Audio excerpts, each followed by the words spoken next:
Salut à tous et bienvenue dans une nouvelle vidéo. Aujourd'hui, je vais vous apprendre à créer de la neige avec un collider animé dans Blender.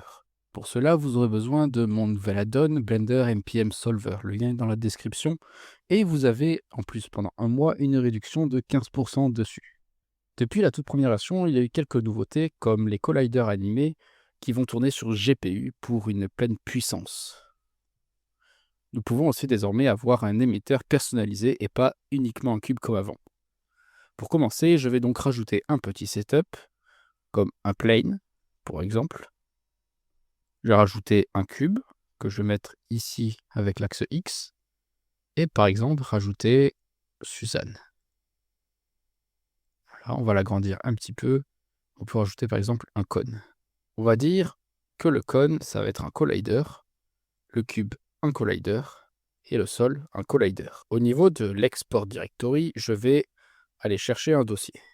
Je vais sélectionner Suzanne et la mettre en émetteur. Voilà.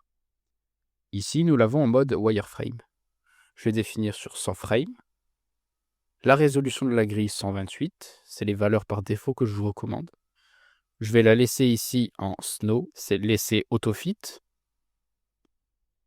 Et ici, mettre en espace de particules, par exemple 0,7, 0,6.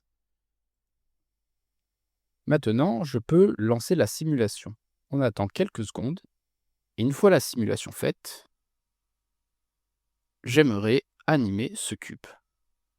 Je vais supprimer le cache, prendre ce cube, que je vais déplacer donc sur l'axe X, jusqu'ici. Et maintenant, je vais le passer en Animated Collider. Je vais lancer la simulation.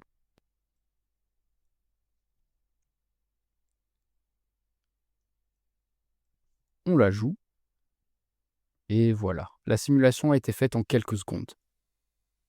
J'aimerais agrandir un petit peu ce domaine. Pour ce faire, je vais changer Autofit par Custom. Et maintenant, je vais pouvoir le bouger et également l'agrandir. Donc, je vais le mettre un petit peu plus bas, quand même l'agrandir un peu sur la hauteur, sur la largeur aussi, mais surtout, je vais l'agrandir sur la longueur. Je run la simulation. Si vous tournez sur GPU, ça va être très rapide. Et voilà, nous avons notre simulation de terminée. Vous pouvez avoir ici une estimation du nombre de particules que vous avez. Pour le coup, on en a 111 000. Afin d'améliorer la qualité de cette simulation, on va essayer de l'augmenter. Pour ce faire, je vais réduire par exemple le particle spacing à 0,4 et le radius à 0,3. On remarque déjà que nous avons presque 600 000 particules. Je lance la simulation. Ici, lorsque vous lancez la simulation, le seeding particles va prendre un petit peu plus de temps. Également la simulation, mais elle reste très rapide sur le GPU. Voilà, une fois terminé, vous pouvez lancer l'animation et voir la simulation se faire. Je trouve que mes particules sont beaucoup trop grosses. Déjà, je peux changer Icosphere par Dense Dot, afin d'avoir des points plus lisses. Et aller dans Render Particules tout en bas, et mettre une taille différente, par exemple 0,4. Et voilà, nous avons des particules bien plus petites. J'espère que cette vidéo vous aura plu. N'hésitez pas à mettre des commentaires pour de potentielles améliorations de la donne.